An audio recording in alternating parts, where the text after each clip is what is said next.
Дорогі українці, досі в Дніпрі продовжується розбір завалів будинку. Fellow Ukrainians, the debris of the house destroyed by the Russian missile is still being dismantled in Dnipro. I thank everyone who is carrying out this rescue operation, every employee of the State Emergency Service and police, every doctor, every volunteer, everyone who is involved. As of now, 39 people, including 6 children, have been rescued from under the rubble. In total, 47 reports were received about those who could have been in the house at the time of the strike and whose fate was unknown. The information about 22 people has been clarified. It is known about 44 dead, including 3 children. My condolences to all whose loved ones were killed by this strike. The Security Service of Ukraine has already started to gather information about those Russian military who prepared and carried out this strike.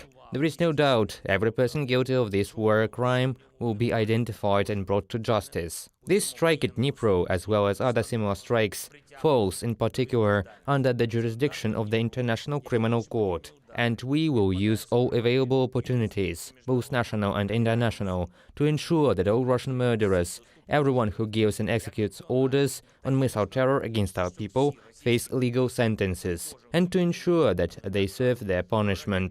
This is a fundamental task for Ukraine and for our partners. I thank everyone who supports our country on the path to justice. On January 16th, I spoke with Prime Minister of the Netherlands, Mark Rutte. He is one of those who help Ukraine the most, particularly in the issue of justice.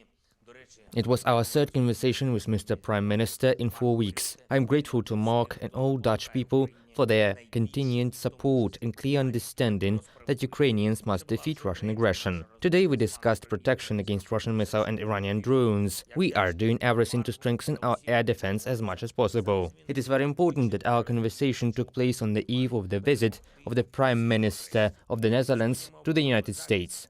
What happened in Dnipro, the fact that Russia is preparing a new attempt to seize the initiative in the war, the fact that the nature of hostilities at the front requires new decisions in the defense supply, all this only emphasizes how important it is to coordinate our efforts of all members of the coalition to defend Ukraine and freedom, and to speed up decision-making. On January 16th, there is a good example from the UK. A new package of defense assistance has been announced, exactly what we need. Tanks, other armored vehicles, artillery. What we discussed with Prime Minister Sunak. I thank you, Rishi. I thank you, every Briton, for the tangible and timely support. I held a regular meeting of the staff. The questions are as follows. Interaction with our partners, counteraction to missile terror, possible scenarios of enemy actions and response to each of the possible scenarios. There were reports of commanders, intelligence chiefs. There were also necessary decisions. The situation in the Donetsk direction was considered separately and in detail. Soledar, Bakhmut and other cities against which Russia has concentrated its last most prepared forces.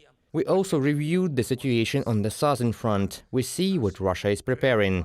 Every day and night we work to reduce the enemy's potential. Every day and night we subtract their warehouses, headquarters and communications.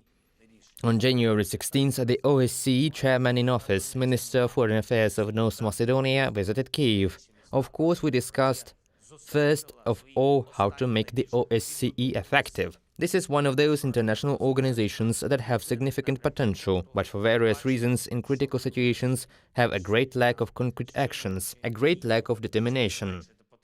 The OSCE can significantly increase attention and act accordingly regarding the deportation of our people from the occupied territory to Russia, and regarding the situation with Ukrainian prisoners. No international organization has found the strength to gain access to the places of detention of our prisoners in Russia yet. This must be corrected.